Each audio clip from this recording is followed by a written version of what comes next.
আসসালামু আলাইকুম। মালদ্বীপের পক্ষ থেকে সকলকে জানাচ্ছি শুভরাত্রি। সাথে হয়েছে বোম্বাইটির দাওয়াত। একটা বোম্বাইটি বানাইলাম আর বোম্বাইটিটা খাইছি। আর এবং কি কে কেমন আছেন অবশ্যই কমেন্টে জানাবেন। আলহামদুলিল্লাহ, আপনাদের দোয়া আমি অনেক ভালো আছি। ভালো খারাপ নিয়ে তো মানুষের দুনিয়া, তাই না?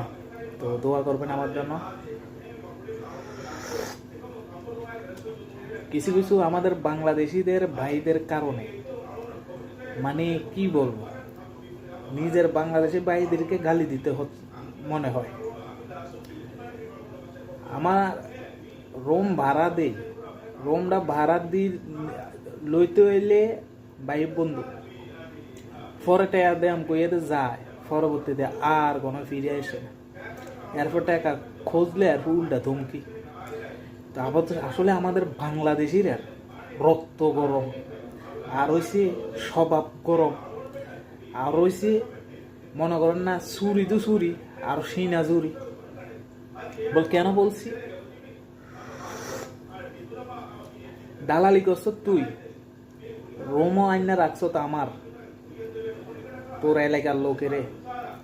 তুই দালালি করছ, দালালি টিয়া খাইছ তুই। আইনা রাখিয়া অর্ধেক টাকা দিছে আর অর্ধেক টাকা যে লোকটারা আনছে এই লোকটারা তো কাজও ফাড়াই দিছে।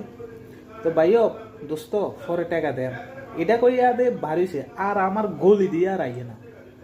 এটা যে আমাদের বাংলাদেশের স্বভাব, আর কোনো গলি দিয়ে আইয়ে না। পরে দেয় যে ফটাৎ করে যখন দেখা পাইলাম তো বললাম কি তোর দোস্ত তুই দে টাকা দিবি, কইয়া টাকা দেস না, ঘটনা কি? তুই হতে ঘাটো খোঁজন লাগে নাকি? টাকা তো দিমু, কল দিবা না? আরে কি কল দিব না? কল দিবা না? কি কল দিব না তোরে? হ্যাঁ, রোমো লোক রাখছ, যাই গেছি টাকা ফানা, এটা কি কল দেওয়া লাগে? তুমি কেমনি নিবা নিও। এই হলো আমাদের বাংলাদেশের কালচার, ঠিক আছে, মানুষের। যা হোক,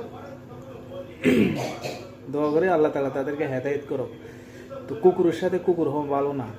সবসময় ভাবি যে যেরকম ব্যবহার করে তাকে এইভাবে ব্যবহার করা ঠিক না। কারণ হচ্ছে তাহলে কুকুর আর মানুষের সাথে তফাৎ রইল কি? দালালি করে, রোমের লোক রাখে, লইয়া যায় গিয়া পরবর্তীতে টাকা দিয়ে দিলে তো সারে। উল্টা ধাপ, মানে উল্টা আরো ওই কয় না চুরি চুরি চিনা চুরি। তো যাই হোক, আজকে একজনের সাথে এরকম ধরাধরি হয় নাই, আমরা কথার্থী হয়েছে। এখন মনে করেন না দেখায় আর কি, হ্যাঁডন দেয় কামলা দিতে